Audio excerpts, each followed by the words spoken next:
ನೀವು ಗೆದ್ರಿ, ಕಾಂಗ್ರೆಸ್ಸಿನ ಧ್ವಜ ನೆಟ್ರಿ, ಶಾಸಕರು ಅನ್ನಿಸ್ಕೊಂಡ್ರಿ. ಅದ್ರ ಜೊತೆಗೆ ಡಿ ಕೆ ಶಿವಕುಮಾರ್ ಅವರಿಗೆ ಲೋಕಸಭಾ ಚುನಾವಣೆಯ ತಮ್ಮನ ಸೋಲಿನಿಂದ ಹೊರಗೆ ಬರೋದಕ್ಕೂ ನೀವು ಕಾರಣರಾದ್ರಿ ಸರ್. ನೀವು ಕಾಂಗ್ರೆಸ್ಸಿಗೆ ಹೋಗಿರದೇ ಇದ್ದರೆ ಅದು ಸಾಧ್ಯ ಆಗ್ತಿರಲ್ಲ. ಒಂದು ಹಳೆಯ ಸೆಟ್ಟನ್ನು ತೀರಿಸ್ಕೊಂಡಂಗೆ ಆಯಿತು. ಅದಕ್ಕೆ ನಿಮಗೇನು ಆಯ್ತಪ್ಪ, ಎಮ್ ಎಲ್ ಎ ಮಾಡಿದ್ವಲ್ಲ ಮುಗೀತು ಇನ್ನು ಅಂತನಾ, ಅಥವಾ ಏನಾದ್ರು ಬೇರೆ ಕೇಳಿದ್ದೀರಾ? ಇಲ್ಲ, ನಾನೇನೊಬ್ಬ ಕ್ಯಾಬಿನೆಟ್ ರೀಶಫಲ್ ಇಲ್ಲ ಸರ್. ಈಗ ಏನಾರ ಅಜಿತ್ ಅವರೇ, ರಾಜಕಾರಣದಲ್ಲಿ ಕೇಳು ಪಡ್ಕೊಳ್ಳೋಕ್ಕಾಗಲ್ಲ. ಕೇಳಿದ್ರೆ ಕೊಡೋದೇ ಇಲ್ಲ ಅವ್ರು ಏನೂ. ಭಾಳ ನೋಡಿದ್ದೀವಿ ನಾವು. ಯಡಿಯೂರಪ್ಪನವರು ನನಗೆ ಮಾತು ಕೊಟ್ಟಿದ್ದರು. ಗರ್ಭಗುಡಿಯಲ್ಲಿ ಹೋಗಿ ದೇವಸ್ಥಾನದಲ್ಲಿ ಅವ್ರ ಮನೆಯಲ್ಲಿ ಪ್ರಮಾಣ ಮಾಡಿದರು, ನಿನ್ನನ್ನು ನನ್ನನ್ನು ಮುಗಿದ ಮುಖ್ಯಮಂತ್ರಿ ಮಾಡಿದ್ರೆ ನಿನ್ನ ಜೊತೇಲಿ ಇಟ್ಕೋತೀನಿ, ನಿನ್ನನ್ನು ಮಂತ್ರಿ ಮಾಡ್ತೀನಿ ಅವತ್ತೇಕೆ ಅಂತೇಳಿ ಅವ್ರ ಮಾತಿಗೆ ತಪ್ಪಿದ್ರು.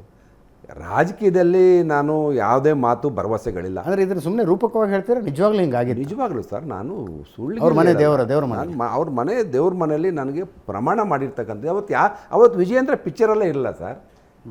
ಅವತ್ತು ಅವರು ಒಬ್ಬರೇ ಒಂಟಿ, ಸುಣ್ಣಾಗಿದ್ದ ಒಂಟಿ.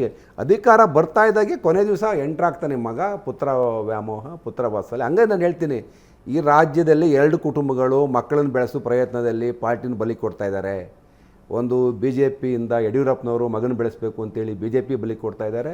JDS ಅಲ್ಲಿ ಕುಮಾರಸ್ವಾಮಿ ತನ್ನ ಮಗನ ಬೆಳೆಸ್ಬೇಕಂತ JDSನೇ ಬಲಿ ಕೊಡ್ತಾ ಇದ್ದಾರೆ.